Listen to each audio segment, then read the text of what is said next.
People wonder and ask, did Prophet Muhammad peace be upon him marry a child? Was this a normal practice 1400 years ago? What was the wisdom behind it? According to authentic sources, Prophet Muhammad peace be upon him married Aisha when she was 6 years old, and the marriage was consummated after she turned 9. However, it is important to understand things in their historical context. For instance, it would be silly to ask, what kind of milk did they drink 1400 years ago? Or to ask, what kind of engine they used to have back then? Therefore, one must understand that things 1400 years ago were very different from now. Time have changed, and so human have. 1400 years ago, it was very common for women to marry at a young age. It is a historical fact that girls from ages 9 to 14 were married off in Europe, Asia, Africa, and America. For example, St. Augustine, 350 AD, he married a 10-year-old. King Richard II, 1400 AD, he married a 7-year-old. Henry VIII, 1500 AD, he married a 6-year-old. Even in the Bible, it says, "But say for yourself every girl who have never slept with a man." According to Catholic Encyclopedia, Mary, the mother of Jesus, was 12 when she married 99-year-old Joseph. Before 1929, Church of England ministers could marry a 12-year-old in Britain. Before 1983, Catholic canon laws permitted priests to marry off brides at the age of 12.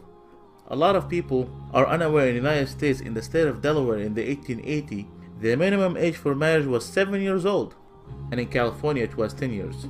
Even now, the marriage age for some states are 12 in Massachusetts, 13 in New Hampshire, and 14 in New York. At the time of the Prophet Muhammad, peace be upon him, those who refused his message tried every method and strategy to discredit him. They were always looking for opportunities to attack him, verbally or even physically. Some of this verbal abuse consisted of calling him magician or a soothsayer or crazy. However, they never thought to point out or objected to his marriage to Aisha. Why? Because this was the norm of society, meaning it was completely normal. With that said, did you know that Prophet Muhammad, peace be upon him, he had only one wife, Khadija, throughout the first 54 years of his life? Did you know that she was a widow? Did you know that she was 15 years older than him?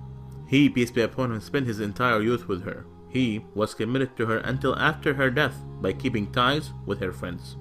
What about Aisha? Was she a child when she agreed to marry Prophet Muhammad, peace be upon him? First, it's important to note that it is strictly prohibited in Islam to marry someone before the age of puberty. Note, the age of puberty varies throughout different times and different places. According to scientific references, girls might enter full-blown puberty anytime between the ages of 9 and 15. Also, the average temperature of the country is considered to be the chief factor with regard to menstruation and sexual puberty. So, was Aisha a child? No, she was not. So what about the wisdom behind this marriage? God always knows best. The marriage of Aisha was an instruction from God. Aisha narrated to us more than 2200 hadiths or sayings of Prophet Muhammad, peace be upon him. Aisha was exceptionally intelligent, and since she married Prophet Muhammad, peace be upon him, at a young age, she was able to learn so much from him. She later played an important role as a teacher, expert, and interpreter of Islam. So, there was so much wisdom behind this marriage. For those who do not know Prophet Muhammad, peace be upon him, Prophet Muhammad, peace be upon him, did not come to seek worldly pleasures, but rather, he warned us against them. His companions described him as a man of morality and said he was shyer than a virgin in her seclusion. When the believers asked him an awkward question, he would cover his face out of shyness.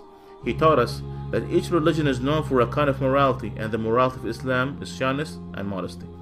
قل إنما أنا بشر مثلكم يوحى إلي أنما إلهكم إله واحد فمن كان يرجو لقاء ربه فليعمل عملا صالحا ولا يشرك بعبادة ربه أحدا. Say, I'm only a man like you, whom revealed to him that your God is one God.